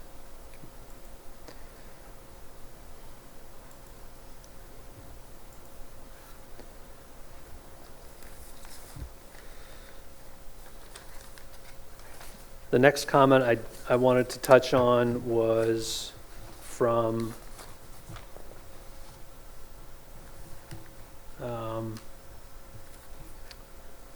it was about the truck turning templates. The traffic engineer noted that it looked like some of the turning templates showed that vehicle leaving the pavement.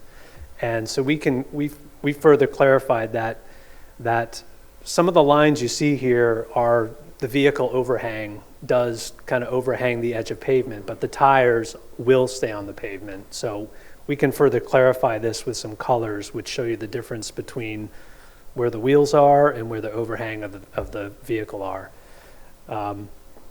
We've modeled how the township's fire truck can turn around at this dead end.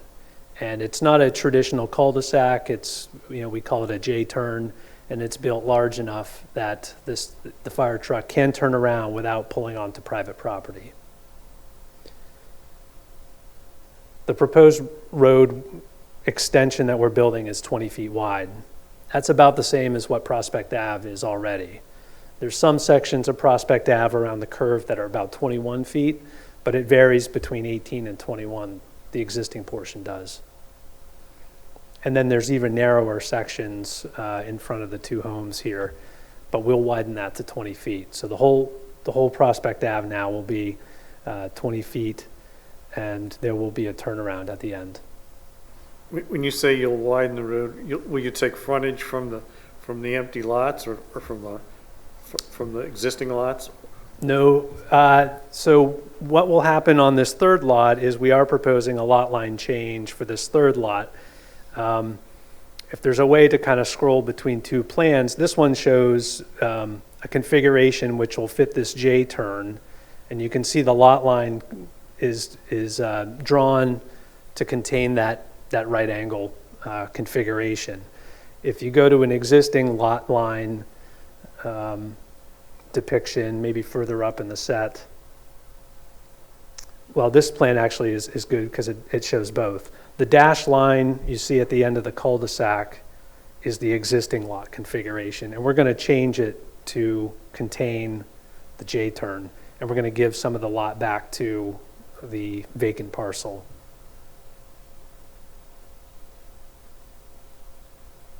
But this private section of street will be owned and maintained by either an HOA or my Great Valley Ventures. So that's what's being proposed here.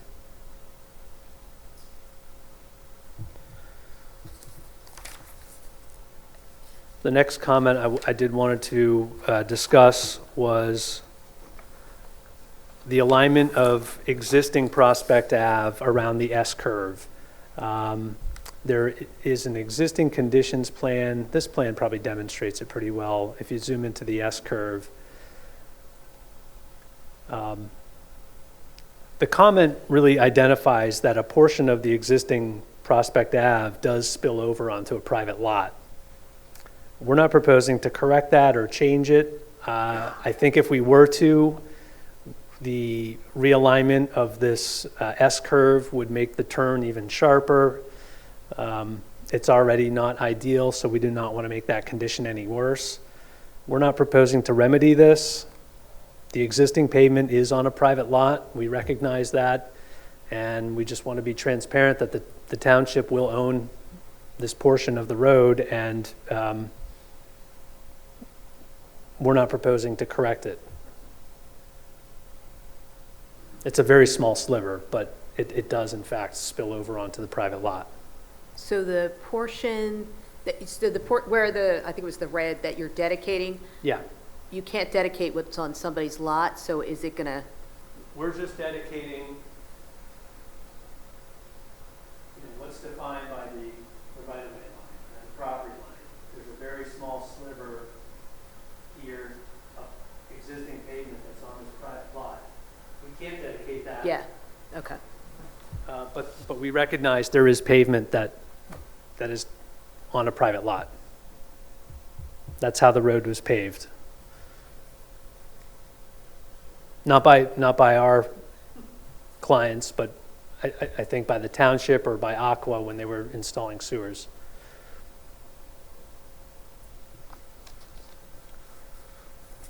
So that was comment 12 in the Bowman letter. The one comment from the fire marshal I did want to discuss was the need for fire hydrants.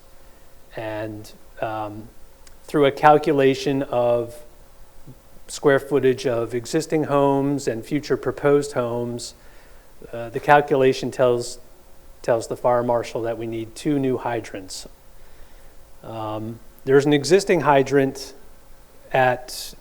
near the Sai Temple. Our plan proposed 1 new hydrant, where the fire marshal now requests 2. And we feel the need for 2 hydrants is really just to bring the existing system up to standards. If 3 homes are built at the end, the 1 new hydrant that we're proposing would serve those. We're kind of questioning whether or not the second hydrant is really to bring the existing fire suppression system up to standards, or if it's a result of what we're doing with the lots. So we're open to discussions with it. Fire hydrants are expensive to install. So we're open to discussions, and what I've heard through some discussions with staff is that maybe 2 hydrants are not actually required. So I'm not sure about that. So we're open to have more dialogue about it, and if 2 hydrants are required, we need to hear that. Have discussed this with the fire marshal's office. I think generally, yeah, I mean, 2 would be preferred because it would assist with existing homes. I'm also not as familiar with the explicit language in the fire code. I will say that if there were to be just 1 installed, I think the fire marshal's office and our fire department would probably prefer it to be 1 located at the junction of these 3 intersections, which would probably kind of do 2 birds with 1 stone. Ideally, 2 is better than 1 in a situation like this, but I think, it sounds like our fire marshal's office would prefer it to be the further east one, if only 1 were.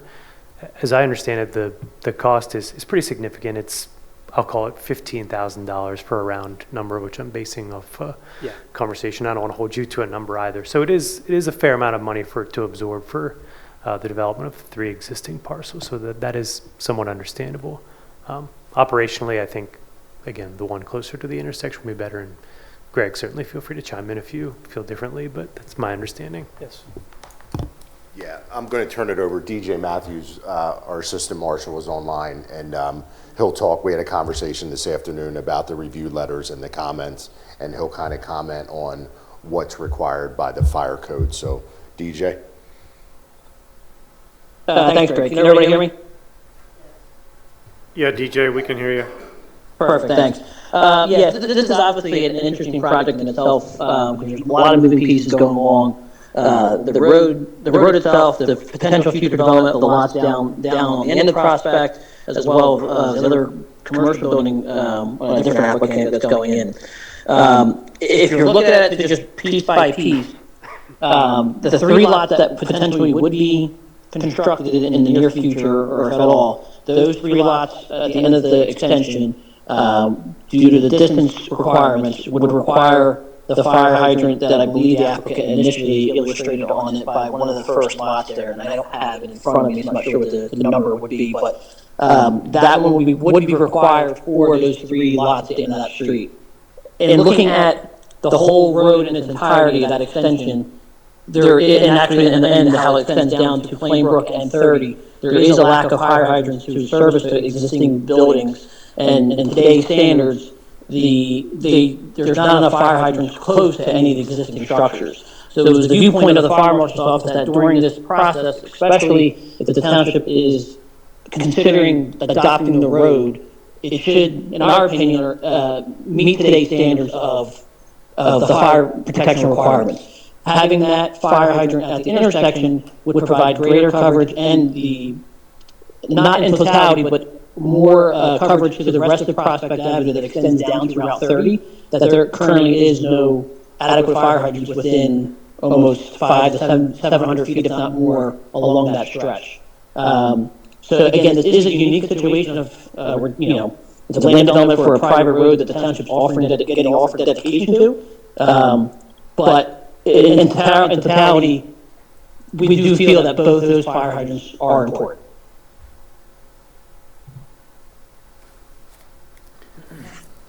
I'm going to take his recommendation and follow DJ's recommendation for 2. That's my thought. I have to agree. This is Peter speaking. If you could talk in the microphone. Good evening, folks. My name is Kim Venzi. I think Kristen Camp and Ari have been before you all on this project before. It's summer and it's vacation time, so I'm filling in. I understand the concerns with the fire hydrants.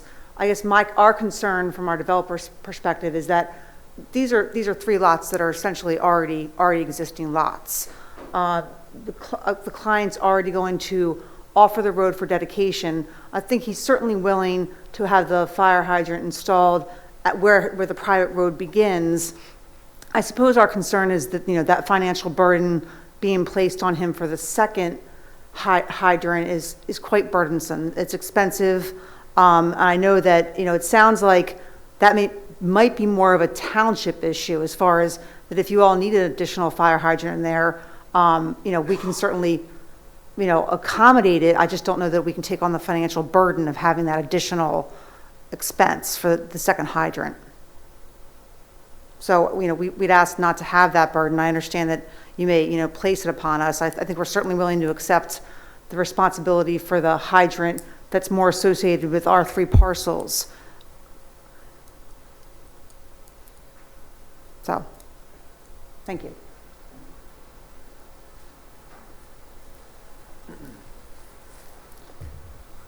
Well, again, I'm going to follow DJ's lead, just from the standpoint of, I think our role is probably more of the health, safety, and welfare of the community, and if the fire marshal is indicating that there's a need for 2, who am I to say he's wrong? So from that standpoint, I'm still of the mindset for the 2 fire hydrants. Yeah, I'm certainly not here to argue the need for only 1. I understand the need for 2.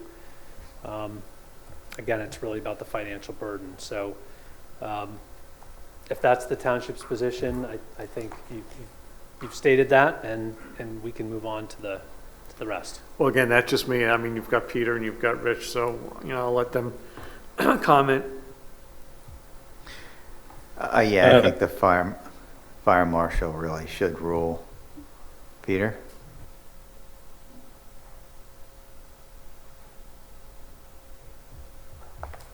Sorry about that. Yes, I agree with the fire marshal, and I would side with his recommendation. Okay. Moving on to the last letter we received from Land Concepts, and I did not print it out, so if you pardon me while I pull it up here. The letter was dated June 24th. We received it right around June 30th or 31st or July 1st, somewhere in there. And there's a couple of comments in here about replacement trees and street trees. We have 2 waivers related to trees. One of the waivers requests a waiver to install street trees. The limited right-of-way width and the amount of paving and grading needed here really makes it hard to install appropriate street trees that will thrive and provide value. So there's a waiver related to street trees for the requirement of street trees. The other waiver is for replacement trees. There will be some trees cut down south of the proposed edge of pavement, in between the edge of pavement and the property line. There are some existing trees. Those trees have not been fully inventoried yet. I do know that we visited the site several times. We've visually did an estimated count. We think it's somewhere between 15 and 20. Some of those trees may be diseased. Some of them may be too small to technically count. So a full inventory would be needed to identify the number of trees that need to be removed and which ones could actually stay and survive the construction activities to build this road. So the second waiver is related to replacement trees. The number of trees is hard to pin down until we do the survey. We've committed to completing that survey, determining the number, and if the township so pleases, we would offer a fee in lieu of for whatever trees we do not provide. That is our proposed solution to the tree waivers, and we're open to dialogue here and continued dialogue once we complete that survey. We've done that before, accepted either a fee in lieu, or other times we have made requested to the developer to replace trees, but not at the site, right? Those are pretty much the two options? Yeah, or elsewhere on the site. There's been a couple different permutations depending on the site. That may be an option here as well, to plant them on the site, but probably the cleanest, simplest would be a fee in lieu. It's easier to enforce and monitor later. I think that, yes, counting's much easier. Does it make sense to have the inventory before you make a decision on something like this?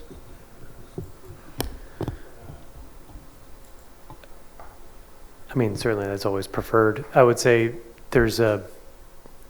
if they're offering to replace them and the board is open to that concept, I mean, we could at least see what that number is and begin preparing. I'm not trying to lead you in any direction, but if the board's open to that concept, at least I think they would want to know that.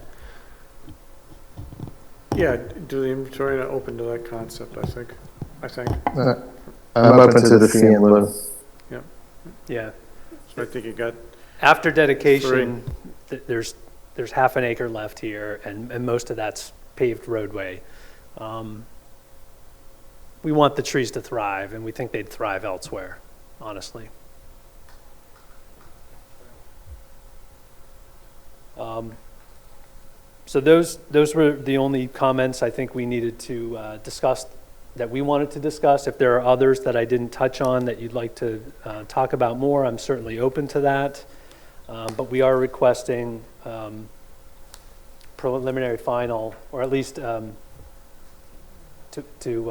draft the resolution, yes, to come back in August for final. And we fully understand that one of the conditions would be to address all of the comments in your consultant's review letters. Do you think that the tree survey would be done by then? By August? Yeah. Yes. Okay. Yes.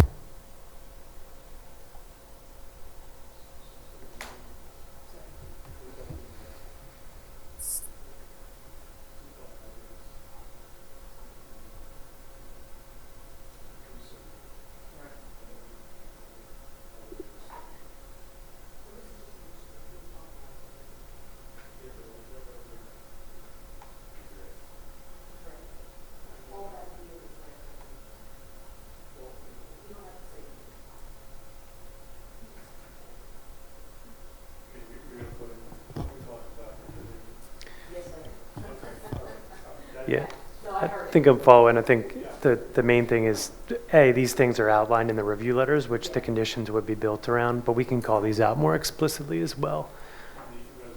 Correct, yeah, it's conditions.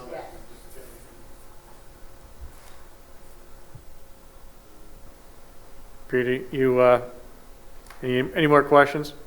Peter? I have no further questions, Chair. Same, no further. Chairman. Okay. Rich, you want to make a motion? Yeah, make a motion to authorize solicitor to draft a resolution for LD 13-2024 for the Prospect Avenue Road Extension preliminary final land development. Do we have to reference the conditions? No. All right. I make a second. I'm second that motion? All in favor? Aye? Aye. Thank you for your time. Thank you.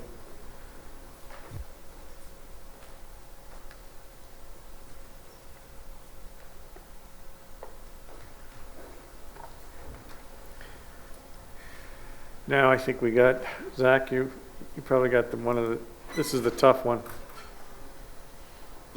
Maybe you call in for backup on this one. Yeah, this is just an extension for a simple subdivision for the Malvern Courts Mobile Home Park off of Backton Hill Road. They're simply adjusting their lot line with an adjacent property owner to actually acquire some land to help them address some of the encroachments that have occurred over the years for the mobile homes extending over their own property line. It's obviously something that the property owner is open to. We have not received a resubmission since our first round of reviews a few months back, so they've extended through October. We're hoping to have resubmitted plans and concurrence with the comments soon. Yeah, that's fine. Rich? Motion? That's easy. I'll make a motion to extend the time by which the approval for SD 01-2025 Malvern Courts Mobile Home Park, minor lot change, must be rendered until October 31st, 2025. I second that motion. All in favor? Aye. Aye. And passes 3-0.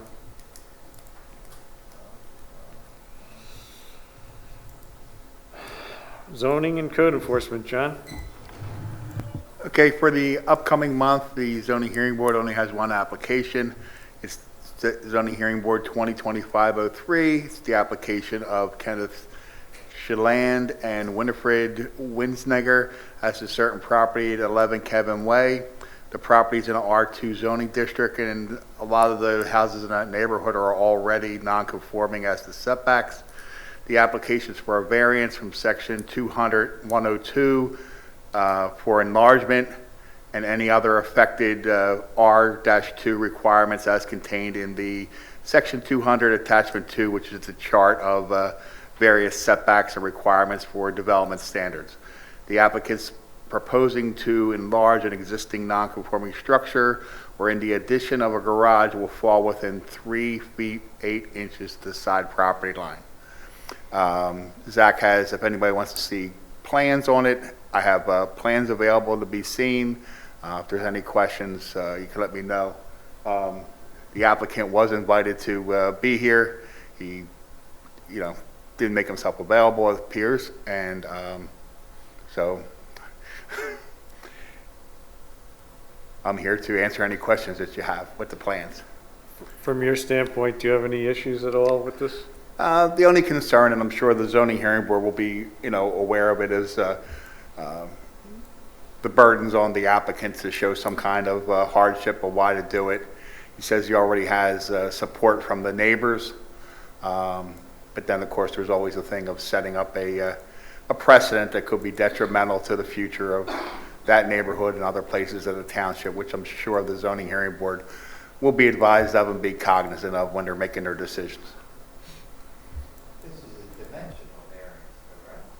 It is for setbacks. Now, it presently is 13 feet, where the zoning code requires it to be 20 feet minimum side yards, with an addition with a total of 40 feet. He's extending it with a garage, closing in the carport that's presently on it on the left side of the property as you're looking from the street, and enclosing the carport and extending it by adding a garage. And the house sits cockeyed on the property. The easiest way to describe it. Thank you, Zach. Yeah, if the neighbors have no problem, I have no problem leaving it to the zoning hearing board. Correct. That's for sure. Agree. I'll leave it in their good hands. Agreed. Thank you, gentlemen. On updates, the township has been monitoring and sending notices to several properties that have trees and other vegetation that have caused site obstructions to pedestrians and vehicles, and have disease, decaying, or dead trees that are a threat to the general public. With that, the township is asking residents to be reminded that they are responsible for the maintenance of the property and its contents, including vegetation, from your property lines out to the edge of the roadway. Should you receive notice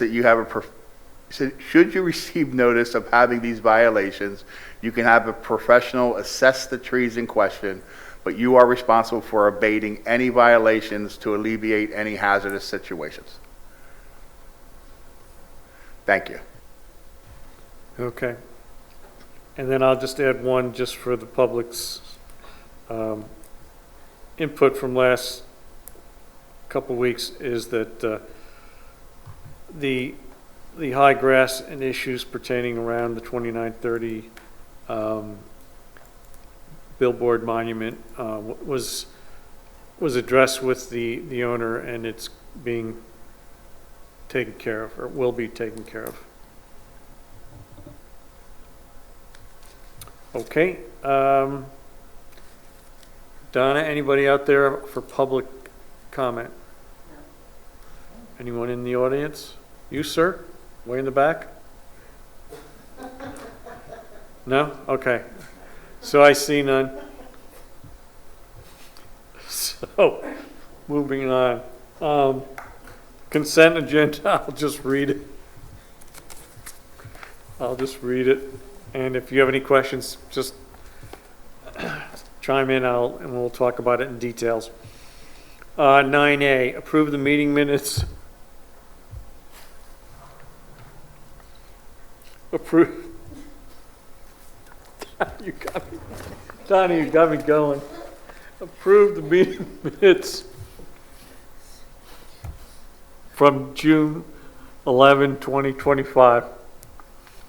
Ratify the payment of the bills in the amount of $5,057,540.29. Approve the treasurer's report.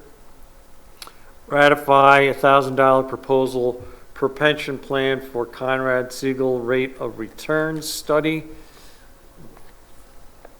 Ratify the sale of the 2018 F-150 for $16,000. Ratify the sale of the 2012 F-750 dump truck for $37,600.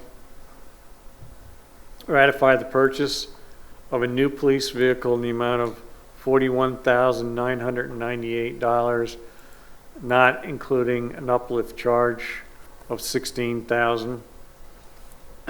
Will that be a black and white or plain color car? That's going to be a detective type. Plain. No, that. So it's not going to be $16,000. It won't be. Yeah, it's just the normal outfit for a total.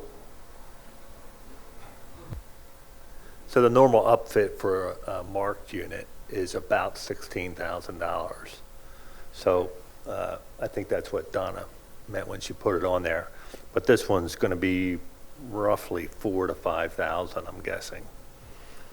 Okay. All right. 9H, ratify the sale of the 2017 Explorer for $3,450. And finally, approve the payment application number 1 from Flyway Excavation for the MS4 stream bed restoration project in the amount of $269,487. Any specific questions on those? Yes, where is the wireless mic on that? That's for Donna. We're pending that to next month. Okay.